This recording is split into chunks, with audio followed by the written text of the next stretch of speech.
As you know, when I became mayor, I thought it was very important for transparency and for communicating with our fellow citizens that I revitalize the press conferences. So we try to do them after the city council meetings. We had a city council meeting yesterday, so I am here to talk to you about issues that we voted on and worked on yesterday at the meeting, and any other questions that anybody from the press might have.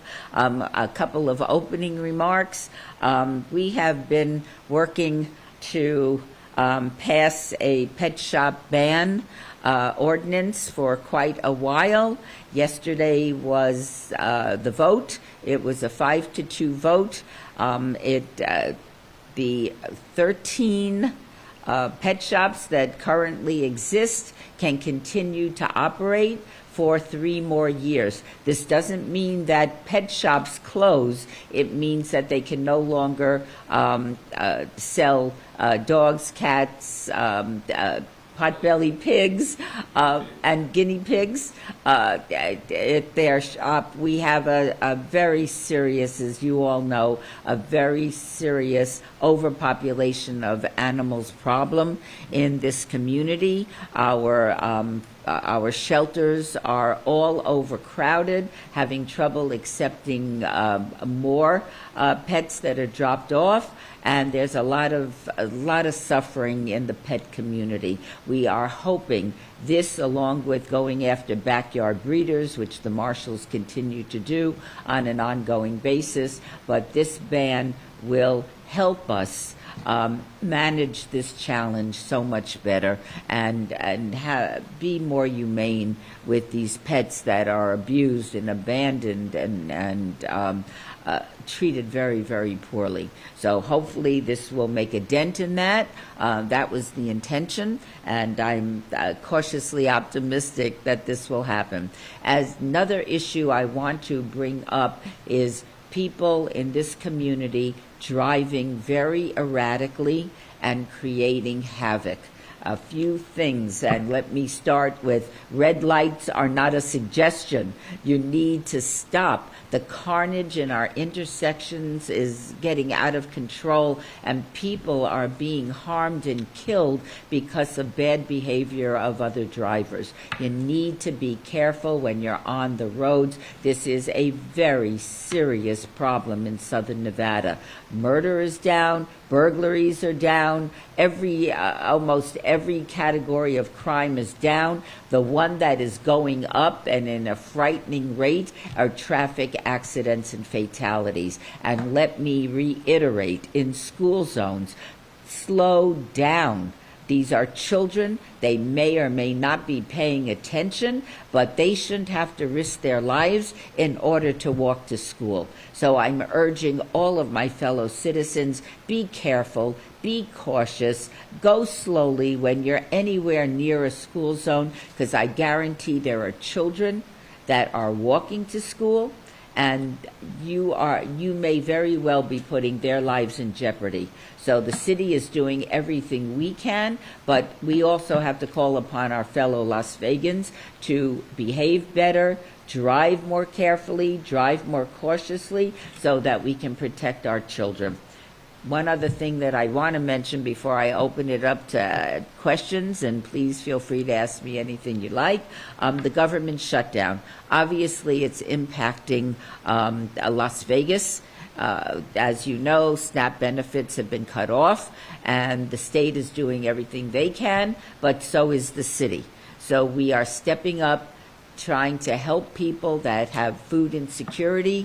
There's a number of food pantries throughout the community, and if you go on the city website, you can see where they're located and their hours of operation, so that if you need a little help putting food on your table for your families, you will know where to go. And we want you to take advantage of this opportunity to go to the food pantries, feed your family. That's the most important thing, and hopefully the shutdown will end soon. We're very concerned about the announcement today that the the Transportation Department federally is cutting flights across the country. You know, the Reed International Airport is the lifeblood of Las Vegas. Our tourism numbers are down. Let us not exacerbate that. So I am very hopeful that we can end this this government shutdown and get back to work. We've got a lot of conventions coming to Vegas. People need to get here, and we need to keep those airports open and functioning and give the air traffic controllers a little bit of relief, because right now they're working for nothing and going into work with more people calling in sick. That's a blueprint for disaster, and I'm urging everybody in D.C. to everyone in Congress. I was there for 14 years. It's time to break this impasse, sit down and negotiate, and provide adequate health care services for people that are in desperate need of good health care and health insurance in this community and throughout the United States. With that, I will open it up to any questions that you might have. And again, please feel free to ask me whatever you like. Good morning, Mayor. Morning. I have some questions that my bosses wanted to answer. Well, I'll do my best. Okay. Does the city have any plans to pause the parking increase that went into effect last month after hearing pleas from local business owners about how this increase will negatively impact their bottom line? I'm very sympathetic to this. Nobody wants to pay for parking. The reality is that the city is answering the call for more parking by building parking structures. The money for those structures come from parking fees. So parking fees have gone up $1.